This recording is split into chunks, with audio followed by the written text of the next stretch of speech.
Hey, I'm Sartorial Phil. Welcome back to my channel. Today I have a detailed video of the Patek Philippe watch I got from Tiffany. I already have a video of the unboxing and I'll link it to this video if you want to check that out first. But seeing this video, of course, you already know which watch it is because it's right in front of you. I have worn this a few times, and this is the book that I showed in my unboxing video. It talks about the movement.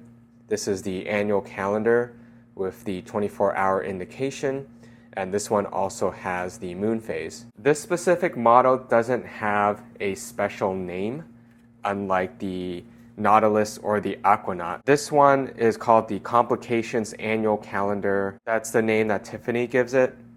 It's usually just like the annual calendar with moon phase. So the name is more descriptive. This version is the rose gold version with the black alligator strap and the black dial, which is the face of the watch.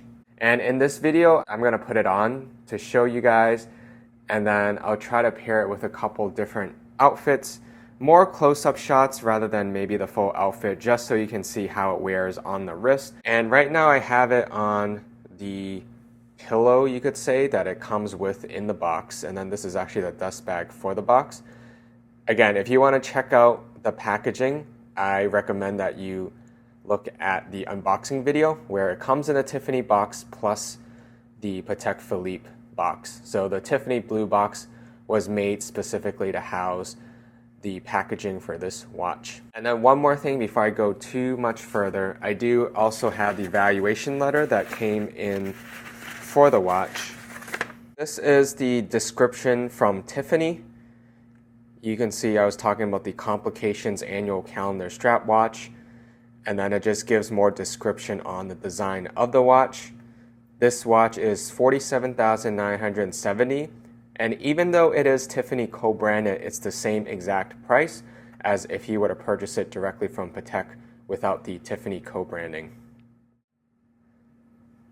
So right now I just have it quickly strapped on here, but I'm gonna take it out. And I'm planning on getting the deployment buckle. Apparently it's not called deployment buckle. One of the viewers corrected me. I've been saying deployment for a while because it's a more common word, but apparently the buckle where you don't have to put it in and out like this one, it's more of a snap buckle, is called a deployment buckle, and it has the Patek Philippe, the fleur-de-lis logo on it. But it's around $3,000, so that might be something I get in a few months when I decide if I want to get a different color, because if I'm going to get a second strap for this, I may want to play around with a different color or maybe have the matte one. This strap is the glossy one. And at first I don't usually like glossy, but it kind of works with this watch just because the face is glossy due to the crystal. But it seems like a more elegant polished look with the glossy finish as opposed to the matte finish. I have worn it a few times. You can see because this is leather, it does wrinkle. And then the back is open, so you can see the pendulum that goes around. And I'm also going to show you some close-up details in the video later. I'll be using a different camera because on this one I can only focus in so much before my camera can't show the details.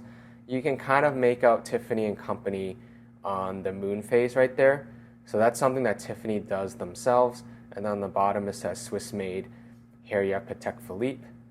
And then that's the day of the week, the day, and then the month. And then this circle down here is the 24-hour indicator, basically telling you if it's AM or PM based on if it's past 12. And then below the watch hand, the watch hand's right now covering a little bit, but that's the moon phase.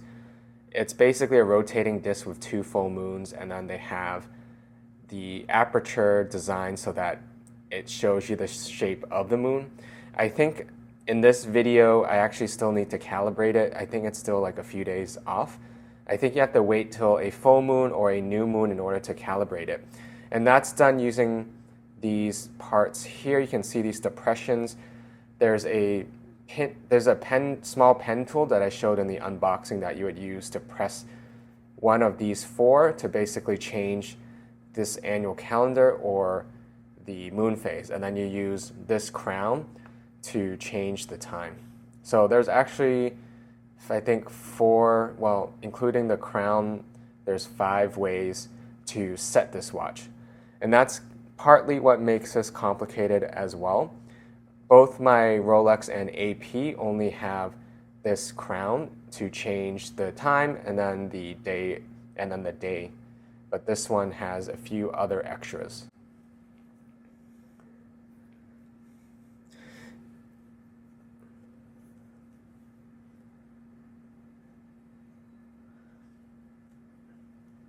Oh, and then the back side of the leather is just like a tan beige color.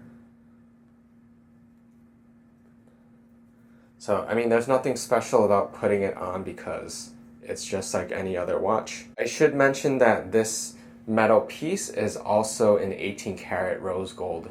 Being on the bottom though, unfortunately, it's probably gonna scratch quite a bit. I'm still trying to be careful with it. I don't have any major scratches, but I already noticed some small surface scratches on the watch because it is so highly polished. So here is the watch on the wrist. This is a 40mm case size.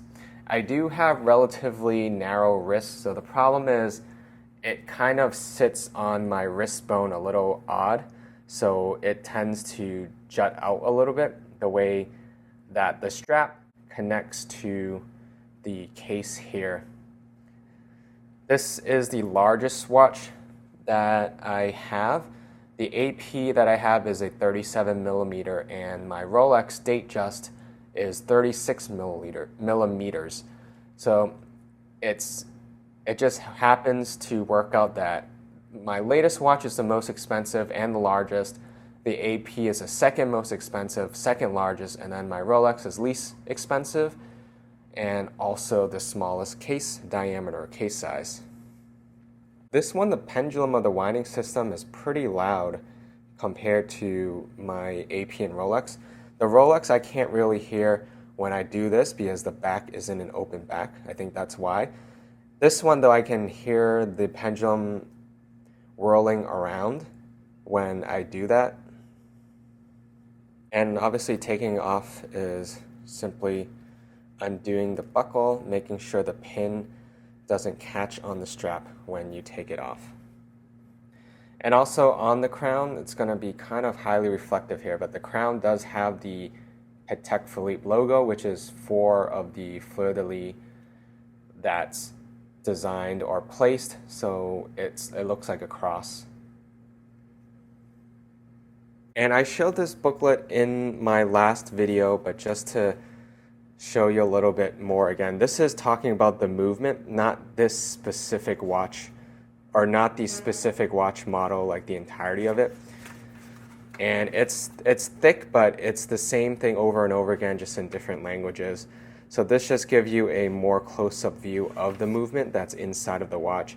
You can see how the discs are set up so that you can get, like, it's the skeleton behind the watch, so you can see the I guess there are 4 discs, and that's how you get the moon and the 3 openings on top, which has the day of the week, the day, and the month. This is an alternate design, I think, but it's pretty similar.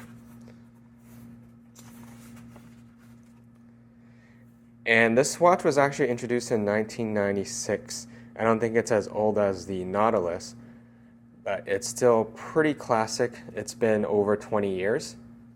I thought I had heard they may be discontinuing certain models of this one specifically, but I'm not 100% sure.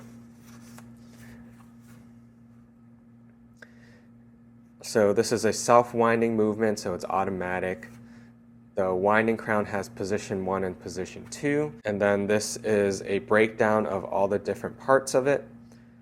You can see the dimples that I showed you earlier, that it controls the date, the month, the day of the week, and then the moon phase.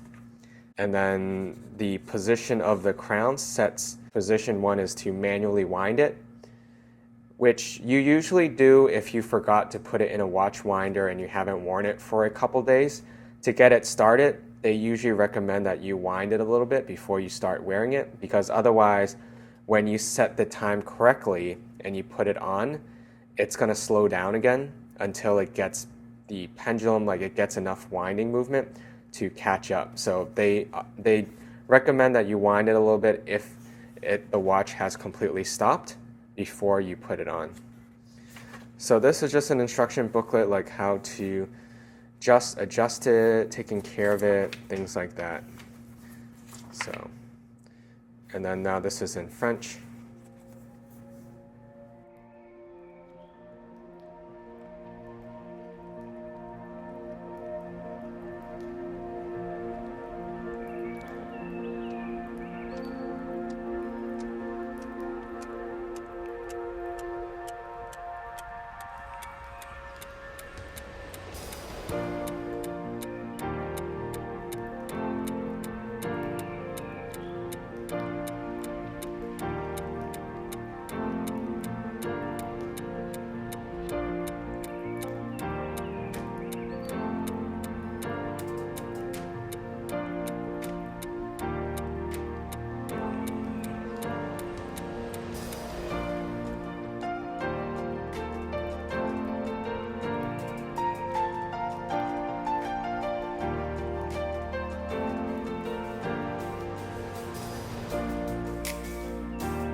And that's my video. Thank you for watching. Subscribe for more videos and check me out on Instagram for exclusive content and the latest updates. I'll also be posting more editorial shots of this watch on there as well, including some close-up macro shots so that you can see the stamp, the Tiffany stamp, a lot better, as well as the fine details that are on the dial and the case. The next video I think I'm going to do of this is a comparison between the packaging as well as the watch design of my AP and Rolex. Now that I would consider I have 3 luxury watches, so it would be interesting to compare them because they are from three pretty popular watch houses. My Rolex, which was my first one, then my AP, which I got last year, and then this one, the Patek Philippe, which I just got recently from the time of making this video. Thanks again for watching, and I hope to see you in my next video.